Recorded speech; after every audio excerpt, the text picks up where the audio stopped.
story is getting old. Modern man is rapidly exhausting the planet. Deserts are advancing, and water is becoming scarce. It all seems hopeless. And every 12 years, the world population increases by 1 billion people. Looking down on Earth from space, the scale of the destruction is astonishing. But one man has discovered how to make our deserts green and our planet healthy again. We are following cameraman and ecologist John D. who sort of happened upon the solution and has spread the word ever since. This is what you can expect. It's possible to rehabilitate large-scale damaged ecosystems. So if we can rehabilitate large-scale damaged ecosystems, why don't we do that? The world gets more and more complicated all the time, but the solution to fix the major problems of the world's ecosystems remains reasonably simple. You are watching Backlight. Welcome to your green future.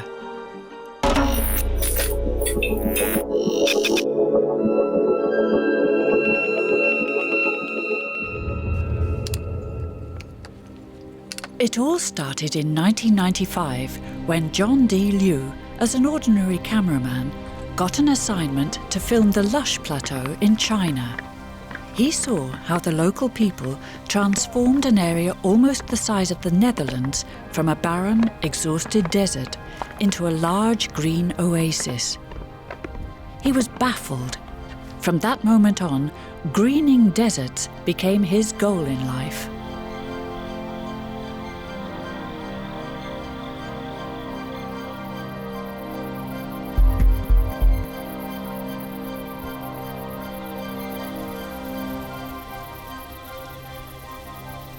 The more I learn about it, the more I become interested in how this might relate to other parts of the world.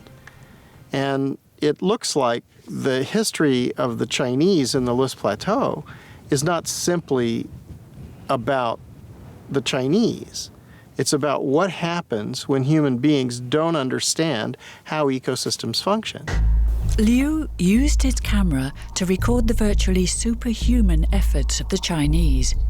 He made a film about it, Hope in a Changing Climate, that he posted on the internet to distribute it worldwide.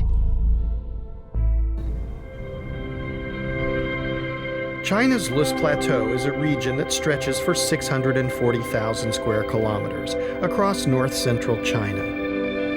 Unspoilt valleys in neighboring Sichuan show us how it might once have looked. It's the sort of natural abundance that is necessary to support an emerging civilization. How could a landscape with such potential have been reduced to this?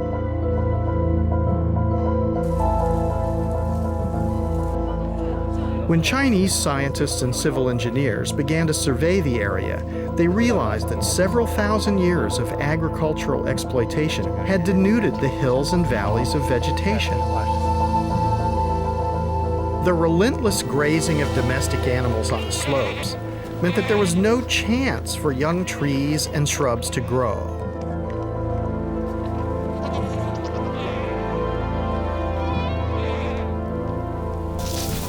The rainfall no longer seeped into the earth, but simply washed down the hillsides, taking the soil with it.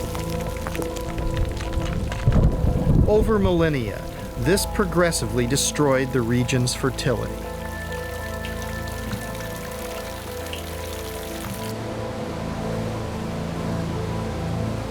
When this happens over an area as extensive as the plateau, millions of tons of silt are swept down into the Yellow River, which gets its name from the color of the fine, loose soil. The mounting quantities of silt clog up the river, impeding its flow, contributing to the floods that give the river another name, China's Sorrow. In some areas, creating floating mud mattresses that attract passing tourists. A local problem becomes a national problem. In the dry season, the light, unprotected soil is swept up in the winds, causing the dust storms that are blown over China's cities and beyond its borders.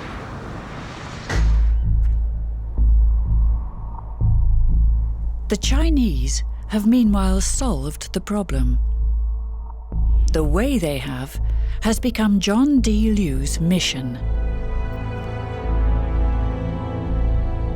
The first and probably one of the most impressive of those findings from the List Plateau is it's possible to rehabilitate large-scale damaged ecosystems. So if we can rehabilitate large-scale damaged ecosystems, why don't we do that? Ever since, Liu has been invited all over the world to assist government leaders, policymakers, and villagers with his knowledge and experience. We follow him in Jordan, where the desert is advancing and water is becoming increasingly scarce. He is here at the invitation of the Jordanian royal family. Princess Basma bint Ali wants to stop the desertification of Jordan and has found an ally in Liu. Welcome to the Botanic Garden. Thanks very much. I'm glad you were able to make it today. We'd like to look around and learn as much as we can about the Botanic Garden, and also to learn how the concept of this fits into a larger thought about restoration for the whole country. I mean, he is, as someone that is well known, I'm very impressed by the work that he's done and the amount of influence he's been able to have on governments, for example, Rwanda, and that's something we can learn from and benefit from. And if we can do just 1% of what he's done there, here, that would be amazing. And I keep on saying natives, natives, natives, because they're the ones who are well adapted to our area with the encroaching climate change and desertification. We really need to rely on our native plants. As you can see now, we're not a classical botanic garden of the colonial era or relics of the colonial era, but we're trying to teach everyone, regardless if they're in Jordan or otherwise, that you can very easily restore an area which was degraded.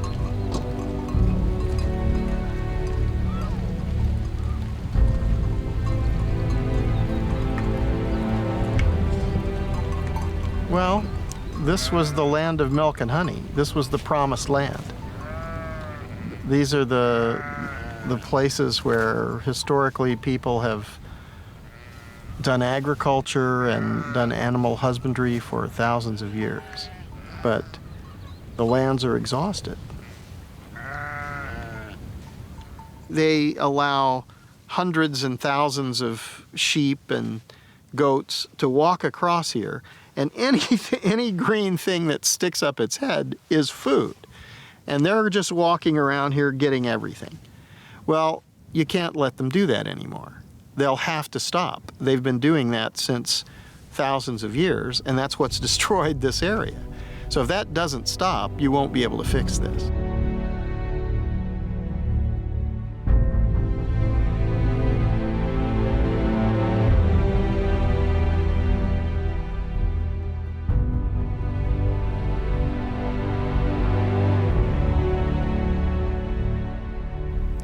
The way we've done it is we excluded grazing for the first 3 years, and that worked out very well. And in that 3 years, this is when we discovered the species that came up on its own, which were thought to be extinct and was last recorded in the 1800s. It just came up on its own. So we allowed the land to breathe, to take a breath, and to see what's going on. We didn't interfere, we didn't do any planting at the time, just to see how it reacts, and that gave us a lot of feedback of how we can deal with or how to rehabilitate areas.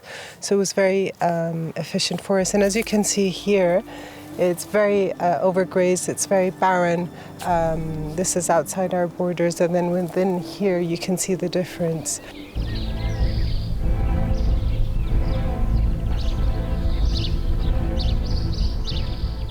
Just by making a fence around this place, you'll get back grasses. That's what's so extraordinary. Now, when you get back grasses, that means each year, first of all, you have perennial root systems, and they'll spread out And you'll have microbial communities living and growing in this microclimate that's created. So then you won't have direct sunlight hitting. You won't have UV radiation irradiating and sterilizing this microbiologic habitat. So everything will change. Then you're in an accumulative situation. Now you're in a disaccumulative situation where there's always less vegetation, always less organic matter, always less biodiversity. That's exactly wrong. We need to shift that to always more organic matter, always more biomass, always more biodiversity.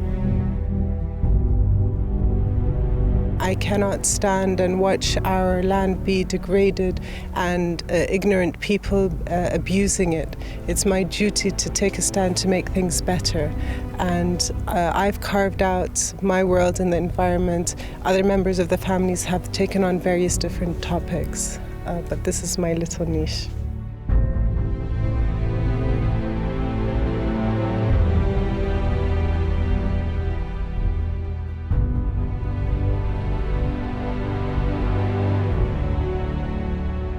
So now it's been really a long time since I began, and so I'm far down the path.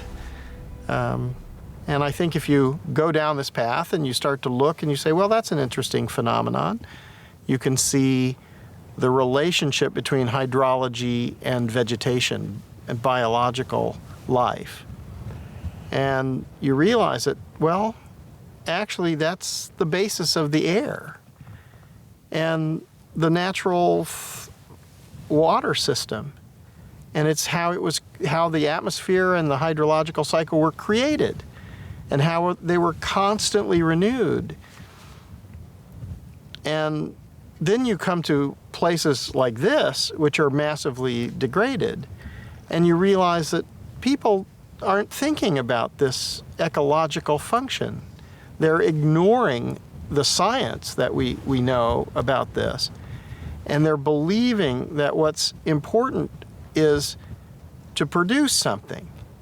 But actually, that's not what's the most important thing right now. The most important thing for survival and sustainability for humanity is that places, not just individual places, but the entire planet, is functional. If we understand how the natural evolutionary processes work, and we emulate those, and we don't disturb those by our behaviors, we can live in the Garden of Eden. Another example from Liu's film, Hope in a Changing Climate, is Ethiopia, where he also took his camera to investigate. Ethiopia is the perfect example of how vulnerable man is to environmental catastrophe. The problems in this country are only intensified by wars and civil conflict. And now the man-induced climate change seems to increase the misery even further. As on the lush plateau, centuries of agriculture have destroyed nearly all natural vegetation. The dry gullies are marked by heavy floods. These gullies are evidence of the enormous power of runoff during the rainy season. Without vegetation cover on the hillsides, when the rains come, the water doesn't soak into the ground but flows away in a flood. Then it's not available for agriculture during the rest of the year. This leads to drought, and famously for Ethiopia, famine. But just as I've witnessed in China, there is hope that the situation here can be reversed. Yeah, that root could survive? No. In just 6 years, Professor Legessa Nagash and local villagers have transformed a severely eroded terrain by planting indigenous trees and plants. Almost miraculously, a clear flowing stream has emerged where once there was a muddy trickle. How is it that it's possible for you to get the stream to flow throughout the year? It is because of the vegetation cover, which has been regenerating on this mountain. This water is maintained in the landscape because as soon as rain falls on the canopy on this vegetation, that rain then infiltrated gradually into the ground, ending up with this steady flow of this river. Water is life. Without water, nobody can do anything. I'm amazed, as short as 5 years, 6 years, you get clean water like this, provided you work hard for restoring this degraded landscape. About 1,000 kilometers further north, in the village of Abraha Aspaha, another near miraculous phenomenon is occurring.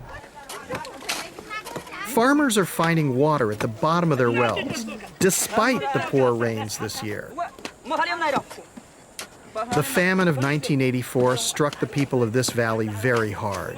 Many migrated, many died. Now the people are returning. The village chairman, Gabr Gade, remembers well how life used to be.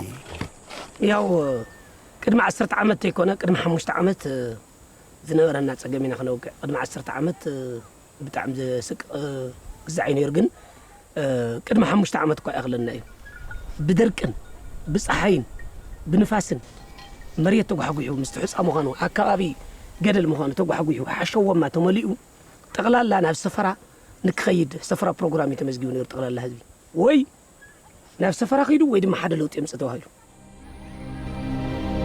With government support, they applied the same principles as the Chinese, setting land aside for natural vegetation to return.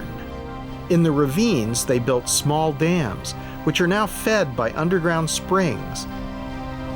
And like Professor Leges's stream, rain that fell weeks ago now slowly seeps through the subsoil, replenishing the supply of water.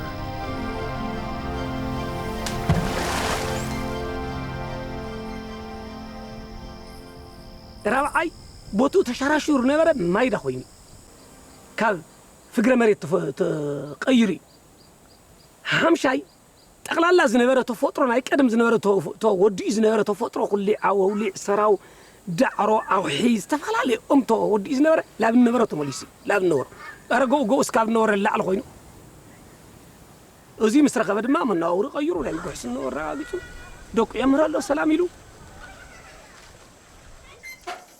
لمنا يحد قول له لمنا مالت تاي مالتي منقست يردنا دي يردنا نيلي تسويت حديقو سرح يخلوت مخانو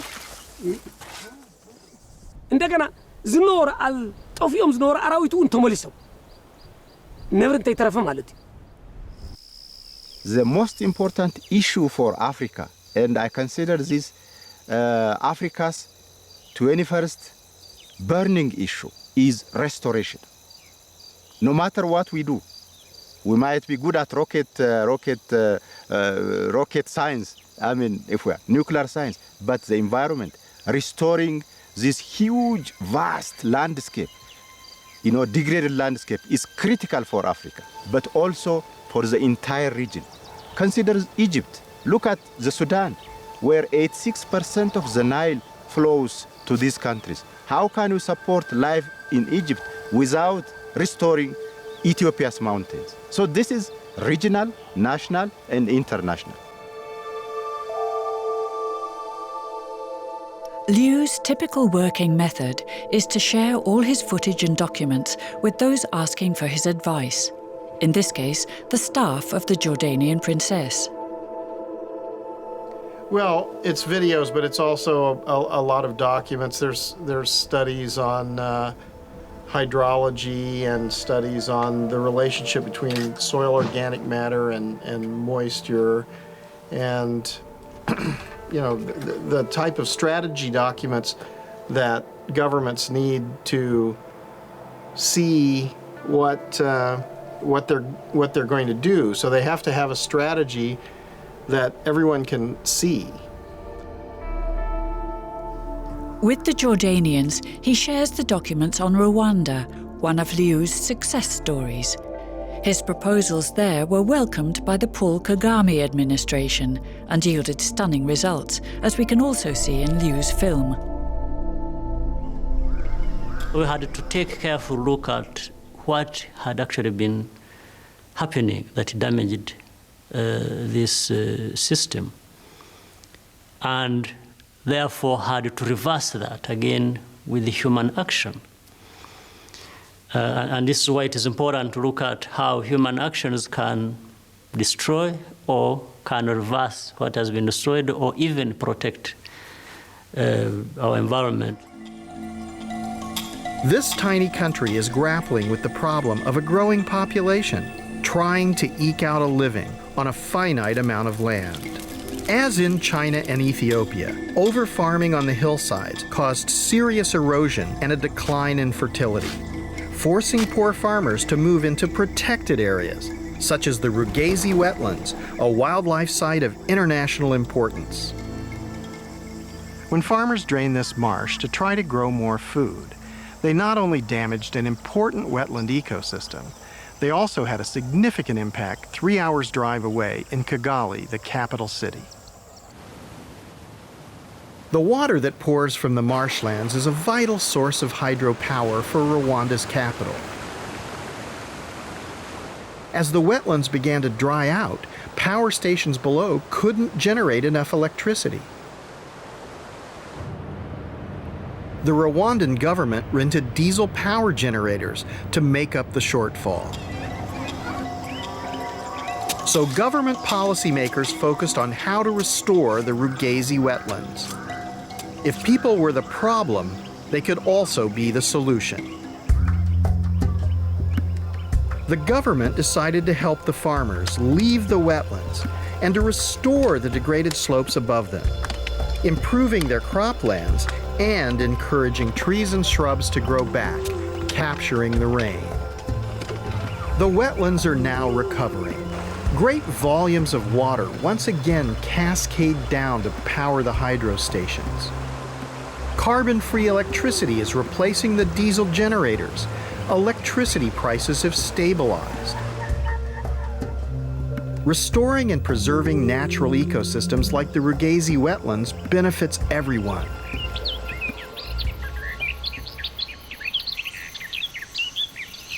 So we think we want a lot of manufactured goods and more and more and more. And this is a wasteful and not a very effective and certainly not a sustainable way of life. And especially with 7 billion people and adding 1 billion people every 12 years, it's not possible to do that. So we need another model. And here's a model which can restore the function. It's been proven to be able to restore hydrological function, to restore fertility. So we have vast areas of degraded lands. There's plenty of room for opportunity. And this could employ millions and millions of people. And their work wouldn't just be about themselves. Their work would be about ensuring that future generations can survive.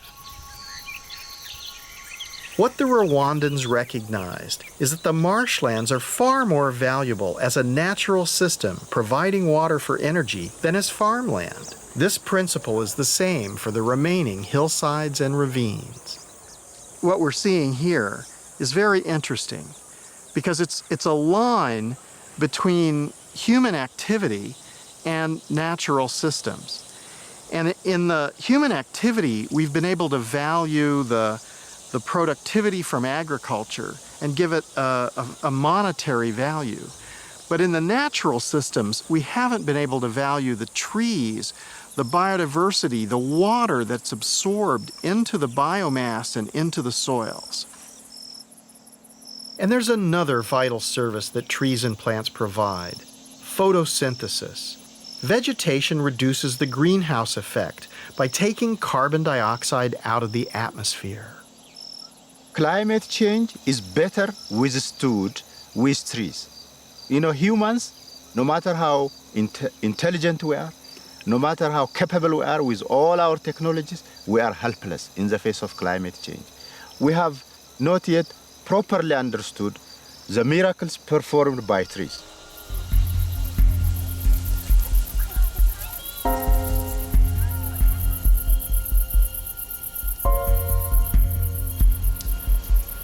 Based on what I've seen in different parts of the world, it seems to me that whatever rainfall comes down needs to be infiltrated and retained into the system.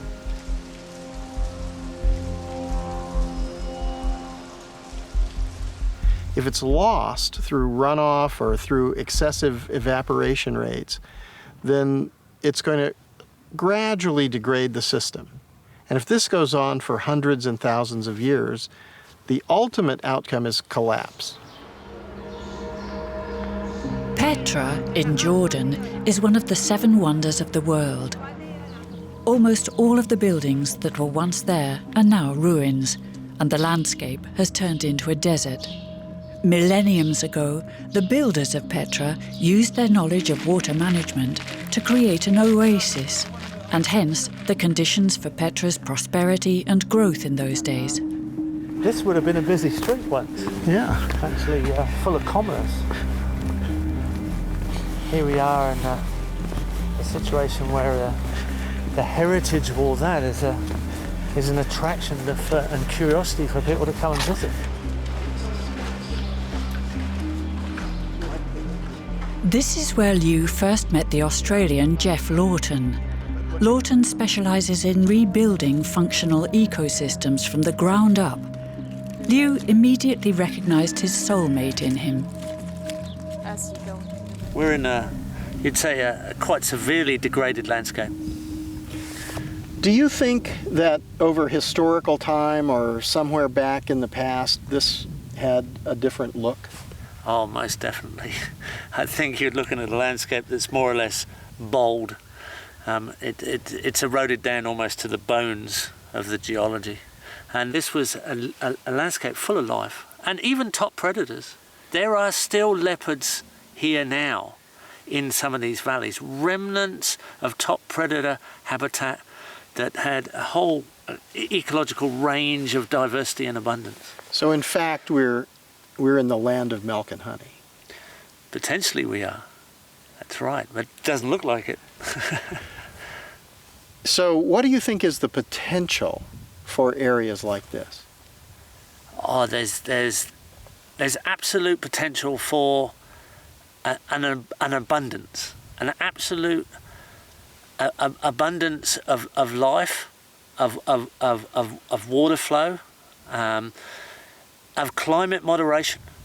So you'll get microclimate and regional climate moderation.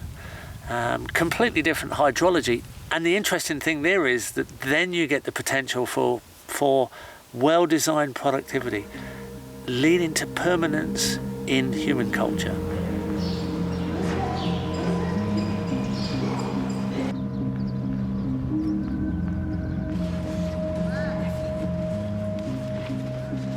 When you have these types of degraded states, people are in a cycle of poverty and ecologic destruction.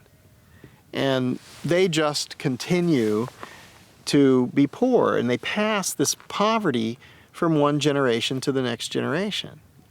Now, when you get on a process of restoration, you can see that the next generations will have much better lives. So they'll be able to participate in a much richer social life. They'll have different cultural changes. They'll have increased wealth. They'll have better diet and health care and educational opportunities. Everything will be different. In the vast, lush plateau, Liu had already seen how much persuasion it took. There, they had to make 2.5 million people understand that it would be best for now to keep their cattle indoors and not to make optimum use of their land, to give nature some space. But how do you tell that to the locals who depend on the cattle and the produce of the land?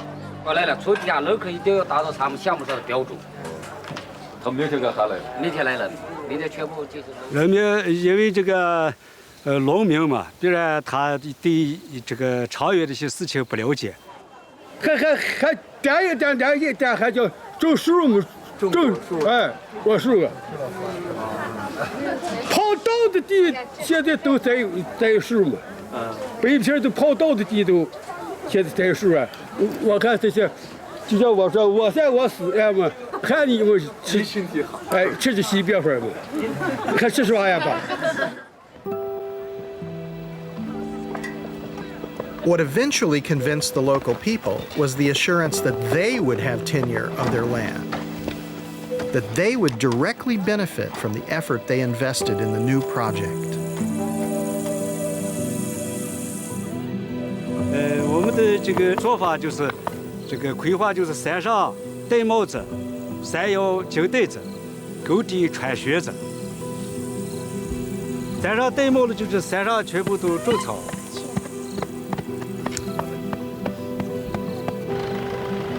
这个摇铃子的就是推龙天。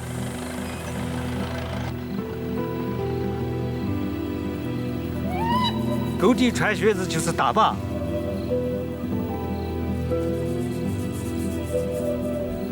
拦住土壤飞舞起来，能够恢复起来，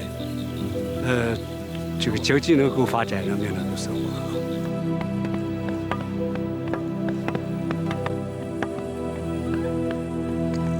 Hills and gullies were designated as ecological zones to be protected. Farmers were given financial compensation for not farming on them and keeping their livestock penned up.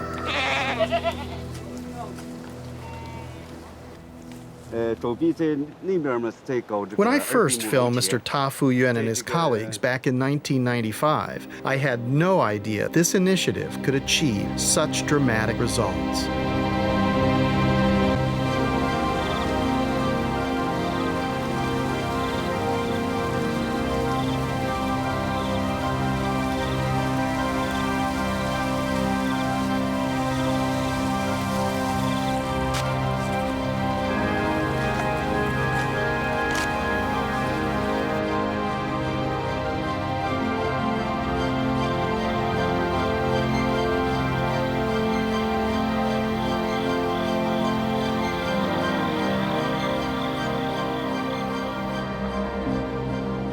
عشان تقصوا هاي من فوق تجنبوها وتحطوها حوالين الشجرات.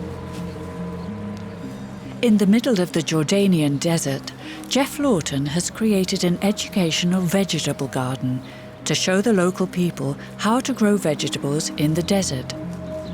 The food here is very expensive and they can't grow much and they are home garden and the kids go back to their parents and we have a ton of food. Like, how you do that? Like, what's the secret on this?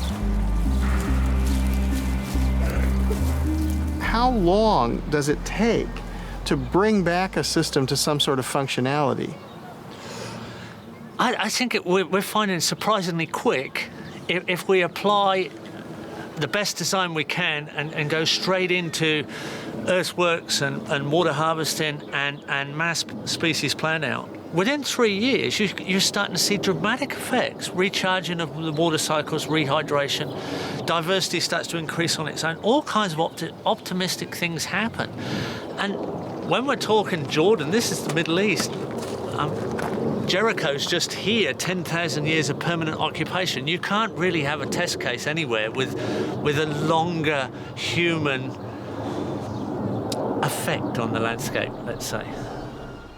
Lawton operates demonstration projects all over the world to show his students how to build up an ecosystem step by step into a self-sufficient system. Here in Jordan, he has also set up a demonstration project. Within 3 years, the garden will work as a fully self-sufficient ecosystem. Irrigation will no longer be needed. The land even supplies water, and the people can eat from the land all year round. Got lots and lots of different herbs in the understory. And here's a carob, which is a chocolate type substitute. So there's this massive diversity all interacting together so that we end up with a productive ecosystem assembly. The system used by Lawton, which was conceived in Australia, is called permaculture. The goal is to design a working and fully self-sufficient ecosystem where man and nature share the centre stage. The low-maintenance system produces fruit and vegetables without any use of artificial fertiliser. This technology is now used by millions of people worldwide. So in 2.5 years, you've gotten this kind of vegetative cover now. What kind of thing are you imagining for 5 years and 10 years? What's? Within 5 years, we'll be starting a closed canopy. So a lot of trees will be touching each other. We'll be producing all our own mulch. We won't have to bring any organic matter in from outside. Everything will be produced here. So it'll start to close as a system. It'll cycle its own nutrients within the 5-year cycle there, and then it will just go on from there with more and more organic matter, more and more biomass, and more diversity as it goes. So in 3 years, you can get something which would feed a family and begin to move toward a functional system. Definitely. We've already had a date harvest. Our olives are flowering very well now, and the vegetable garden's producing quite well already.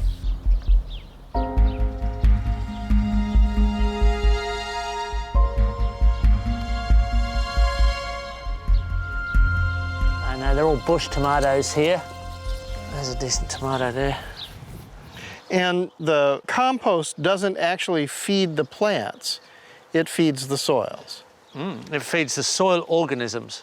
So the largest diversity of organisms in the known universe, the soil organisms. So there's 50 million genus of bacteria and 50 million genus of fungi. And you're feeding the organisms, and their exudates and their interactions are feeding the plants. That's how it works with natural systems, and that's how it works with organics.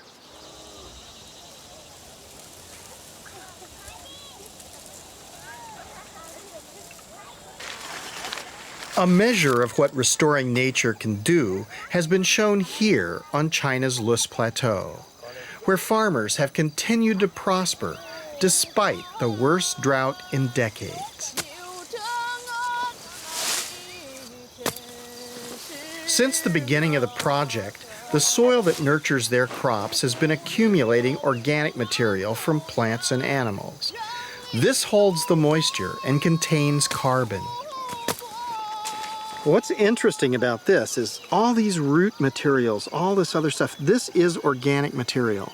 And this organic material is mixing together with the loess, the geologic soils here, and it's making a living soil.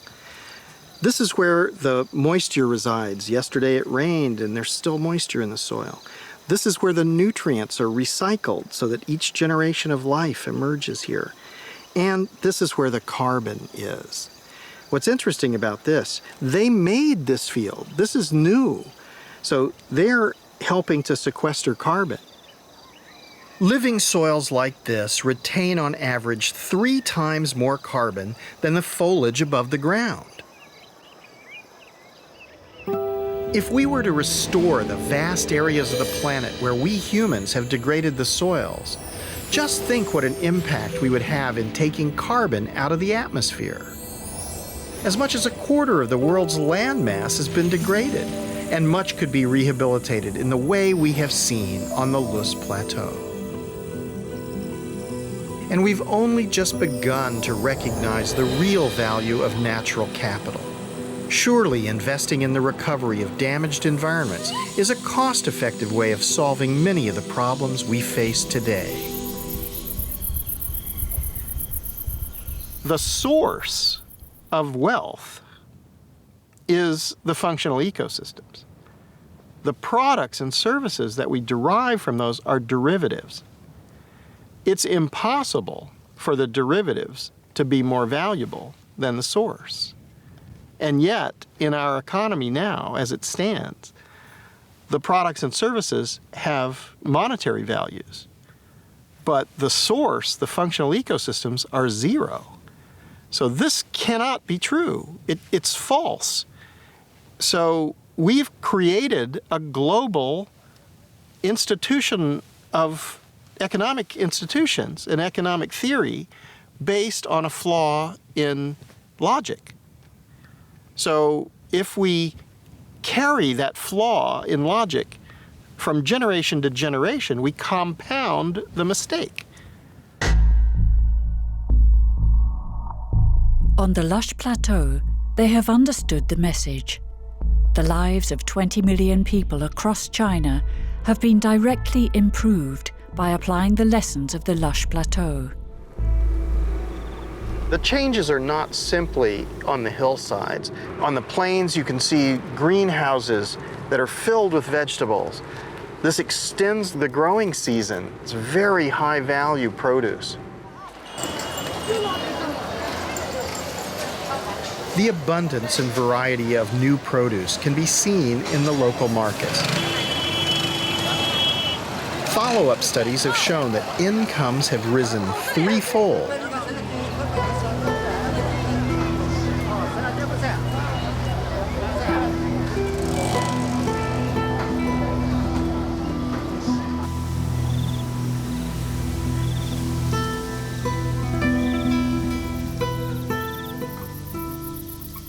Wealth is being happy, living in nature, listening to the birds, breathing clean air, not having chemical pollution throughout everything, not having these horrible problems. So, you know, we need to redefine and revalue our belief systems. We need to understand that money is a belief system. There's nothing wrong with money, it turns out. The problem is that what is money based on? If money is based on functional ecosystems, then the future will be beautiful. If money continues to be based on production and consumption of goods and services, we'll turn everything into a desert. What is the future for our children and our children's children and generations to come in the future?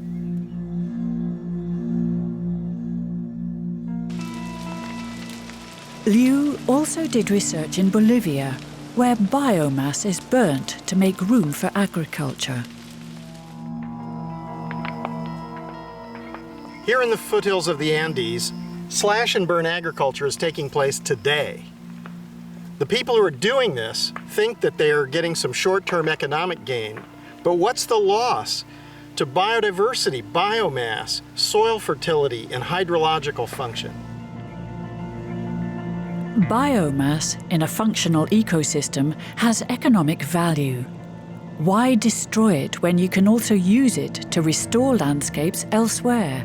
The idea is that there are different biomes on the Earth. And some of them, I mean, there are many, obviously, but two that I've noticed also both have problems. There are areas which are brittle and fragile and arid or hyper-arid, like here. And then there are areas which are able to create huge amounts of biomass, like in the tropics.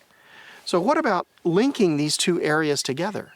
What about generating huge amounts of organic material there and moving it here, or at least a percentage of it? You don't want to deplete the fertility there, but a small amount of that could come.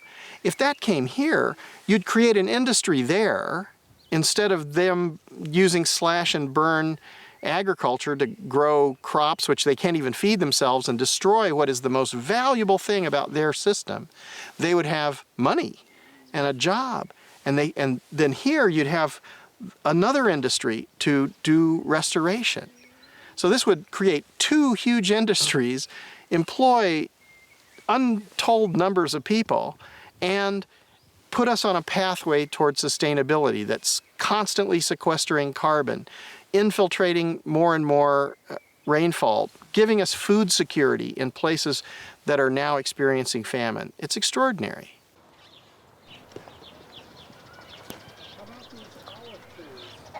Well, you can see, considering we're in a desert, we've got kind of a lush herbaceous growth growing at this time of year. Well, I just saw off the site, there were people who were dumping crop waste somewhere else. They don't understand this principle. No, a lot of people are just think they've got to tidy up and take out all the organic matter and burn it. A lot of it is wasted and goes on to be a pollution. So we're going in a negative direction rather than coming into a positive direction. And it's really that simple. The world gets more and more complicated all the time, but the solution to fix the major problems of the world's ecosystems remains reasonably simple. And it's kind of ironic. But we have to act as a species on a planetary scale. We can't simply do this one backyard at a time, because the problems have now reached this crisis point on a planet all over the world. Yeah, not anymore. I think we've got to go on a major scale now. Everybody can do their backyard as well, Yeah, but we have to change the major eroded landscapes into the functional ecosystems they should be. And then we've got the foundation to just continue. There's not too many people in the world, in my view. Most people don't realise they're acting in a very negative way in relation to the environment. We have to turn everything round into a functional relationship, and then we need all the people. We need as many people as we can get right now, and they have to go into action. We have to go into service, and that's what we're finding. People want to go into service to kind of save the world, really, to save our present existence. If we continue the way we're going, then we're going to reach a crisis point where it's impossible to feed everyone. And at that point, then all bets will be off, because you'll have millions and tens of millions and hundreds of millions, maybe billions of people who are migrating to survive. Now, if you're in the first world and you think, well, that's okay, it's not me, it's them. Well, this isn't going to save you. You can't shoot them down. There are too many. There's 7 billion people on the earth, and we're adding 1 billion people every 12 years. It's not going to be possible to suppress humanity when they can't survive. They won't go gently into that good night.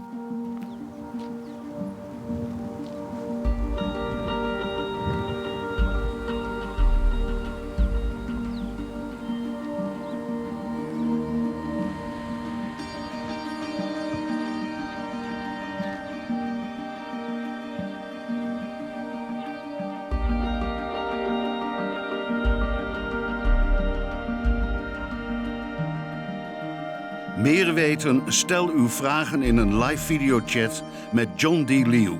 Ga naar onze website tegenlicht.vpro.nl.